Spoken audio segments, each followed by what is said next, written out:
Good afternoon, class. Welcome to our session on Introduction to Fractions. Here I have a common fraction that you've probably seen before, 1 over 2, also called 1/2. A fraction is a way of discussing the amount of parts compared to the amount of parts in the whole of something. Now here you have 1/2, one part out of two parts in the whole. Every fraction has three parts. It's got the fraction bar, and the most important parts are the numerator and the denominator.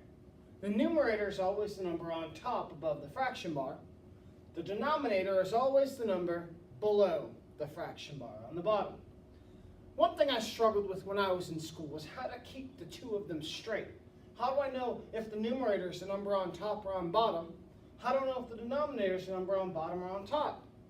I'll show you a trick that I use. The first letter in the word denominator is the letter D, and the first letter in the word down is the letter D. The denominator is down. The denominator is always below the fraction bar. So you can remember it, the denominator is down. Now how do we remember which one is the numerator if we forget? The second letter in the word numerator is the letter U. And the numerator is up. So our denominator is down, and our numerator is up. Now, let's define those terms really quickly. A denominator is how many parts a whole is broken into. As we said before, this fraction 1/2, the number 2 indicates your whole is being broken into two pieces. So your denominator shows you how many parts a whole is broken into. Your numerator shows you how many parts you're referring to. So if you had one part of something and there's two parts in the whole, the numerator shows you that one is how many parts you're talking about. You have 1/2.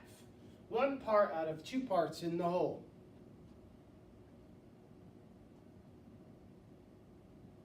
Now I'll show you how to visually express such a fraction.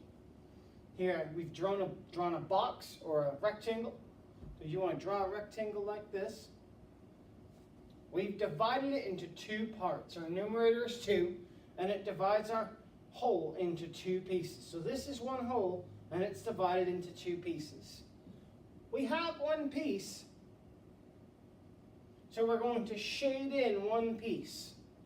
And this shows us that we have one piece out of two pieces that make up the whole. So it's 1/2, one part out of two. Now, I want to show you a real life example of a fraction. So there's a lot of fractions you'll see every day. And I want to show you one way that we can interact with fractions in a fun and tasty way.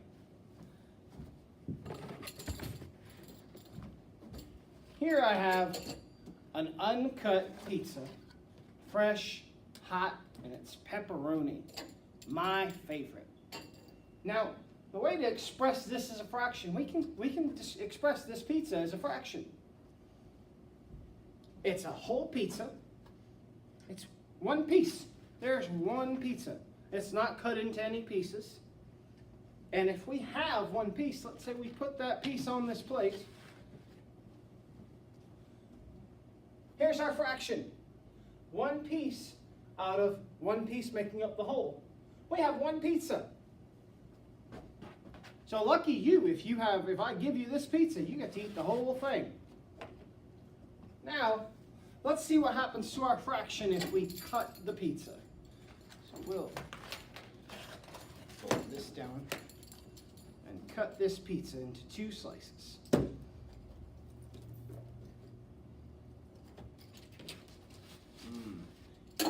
And let's say again we have one piece that we are selecting, putting on the plate. Well, here we have the whole is broken up into two, and we have one piece. Here we have one piece out of the two pieces that make up the whole. You can see that here. Now, let's cut this pizza again. Remember that denominator is always breaking up into equal slices, and these are equal slices. I'll cut it again. How many slices do you think we'll get this time? If I cut it one time across.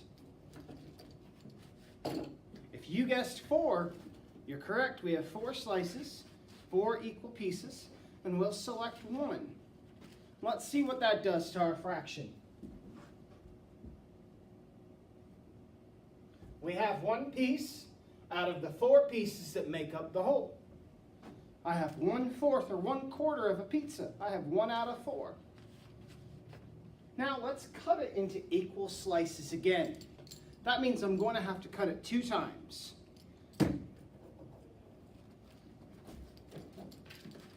There's 1 cut, and I'll make another cut. Come right over here.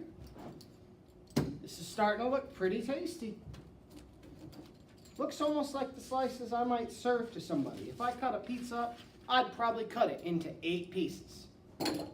So here we have 8 pieces. And if we're selecting 1, we have 1 piece out of 8 pieces that make up the whole pizza. That gives me 1 out of 8. So we have 1 piece out of a pizza cut up into 8 slices.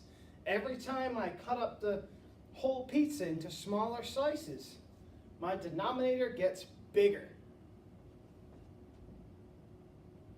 Now, I want to show you something.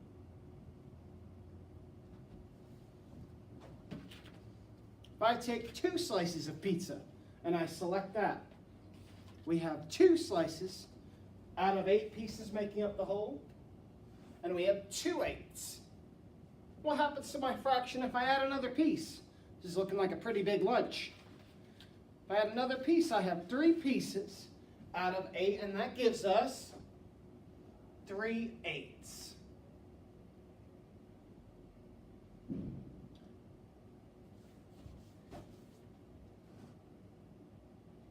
We have 3/8. Now looking back at the 2/8, 2/8 is 1/8 plus 1/8. Each slice is 1/8 of the pizza. When I add those 2 slices together, I have 2/8. When I take 3/8, 3 pieces of pizza, each of those is 1/8 of the pizza. 3/8 of the pizza is 1/8 plus 1/8 plus 1/8 of the pizza. So when I add those 3 pieces together, I get 3/8 of a whole pizza. And now you should understand how fractions work, how the denominator shows you how many pieces you cut the whole up into, how the numerator is how many pieces you have. So if I have 1 piece, I have 1/8 of this pizza. And I want you to remember that the denominator is always, that's right, down. And the numerator is always up. So remember that the denominator is down and the numerator is up. You'll go ahead and complete the worksheet that I've sent to you in classroom, and we'll do a little bit more work with fractions. You guys have a great day.